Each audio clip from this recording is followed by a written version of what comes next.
আসসালামু আলাইকুম সম্মানিত বন্ধু, আমার মাদ্রাসার ছাত্রদের বার্ষিক পরীক্ষা নিয়ে আমার মাদ্রাসা থেকে 11 জন ছাত্র হিফজ কমপ্লিট করেছে। তাদেরকে পাগড়ি প্রদান অনুষ্ঠান শেষ করে 6 দিনের বন্ধ দিয়ে চলে আসলাম বাড়িতে। আসার পরে এখন একটি কোয়েল পাখির খাঁচা তৈরি করব। এখন প্রয়োজন হচ্ছে আমাদের কাঠ না থাকার কারণে বাড়িতে ছিল কিছু গাছ, এই গাছগুলো নিয়ে চলে আসলাম কাঠ ছিঁড়ানোর মেইল। আর মেইল থেকে সেই কাঠগুলো ছিঁড়িয়ে চলে আসলাম আবার বাড়িতে নিয়ে। বাড়িতে আসার পর নিজেই শুরু করে দিলাম কোয়েল পাখির একটি খাঁচা তৈরি করা। এখন অনেকে বলতে পারেন, ভাই নিজে কেন তৈরি করলেন, মিস্ত্রি দিয়ে তো তৈরি করতে পারতেন। ভাই আমি যদি মিস্ত্রি দিয়ে এটি তৈরি করতে যাই তাহলে আমার সর্বনিম্ন 3000 টাকা মিস্ত্রিকে দিতে হবে। সেই জন্য আমি নিজে এটা তৈরি করা শুরু করে দিয়েছি। আর আমার নিজের প্রতি আমার এতটুকু আস্থা এবং বিশ্বাস ছিল যে আমি নিজে এটি তৈরি করতে পারবো। আপনারাও চেষ্টা করবেন নিজে তৈরি করার জন্য। মিস্ত্রি দিয়ে তৈরি করতে গেলে আপনার খরচ বেড়ে যাবে 3 থেকে 4000 টাকা। এটা তৈরি করতে গিয়ে আমি কাঠের মাপ যোগ নিচ্ছি এবং কাঠগুলো নিজেই কাটতেছি। আর সেই কাঠগুলো কেটে নিজেই লোহা লাগাচ্ছি। আর পাখির খাবার পাত্র হিসাবে আমি 4 ইঞ্চি পাইপ ব্যবহার করছি। 4 ইঞ্চি পাইপ বাজার থেকে এনে আমি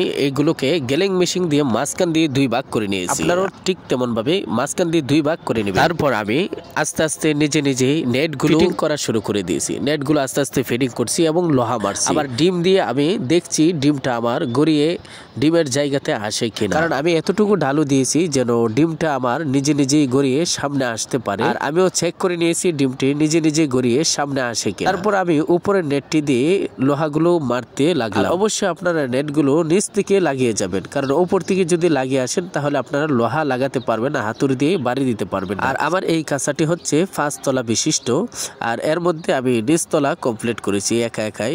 তো ভাই অনেক ঝামেলা এবং অনেক কষ্ট। আর ডিম গড়ে আসার জন্য জায়গা রাখবো, ওই জায়গাটাতে আমরা চিকন খাট ব্যবহার করব। আমার এই খাটগুলো আপনার 1 ইঞ্চি বাই 2.5 ইঞ্চি করে দিয়েছে। তো এই কাঠগুলোকে আমি মাঝখান দিয়ে ফেরে ছোট করে নিয়েছি এবং এই 2.5 ফিট লম্বা আমি কাঠগুলো কেটে নিয়েছি গেলেন মেশিন দিয়ে। আলহামদুলিল্লাহ দেখতে আমাদের নিচ তলার কাজ কমপ্লিট হয়ে গেছে। এখন আমরা দ্বিতীয় তলার কাজ শুরু করে দিয়েছি। আপনারা দেখতে পাচ্ছেন যেই জায়গাতে পাখি থাকবে সেই জায়গাতে আমি 0 সাইজের যে নেটগুলো রয়েছে সেই নেটগুলো ব্যবহার করছি। আর যেই জায়গাতে আমরা ট্রে ব্যবহার করব সেই জায়গাতে আমরা 1 ইঞ্চি গ্যাপের যে নেটগুলো রয়েছে সেই নেটগুলো আমরা ব্যবহার করছি। যেই জায়গাতে পাখি থাকবে অর্থাৎ ফ্লোরে আমরা ব্যবহার করছি 0 সাইজের যেই নেটগুলো রয়েছে সেগুলো।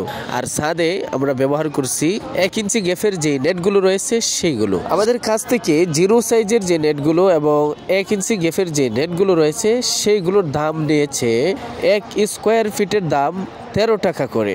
আর আমি 5 নিয়েছি, 5-এর দাম আমার কাছ থেকে নিয়েছে অর্থাৎ 550 টাকা ফুট আমার কাছ থেকে দাম রেখেছে সেই 5গুলো। তো আমি এখানে 5 নিয়ে আসছি 14 ফুট।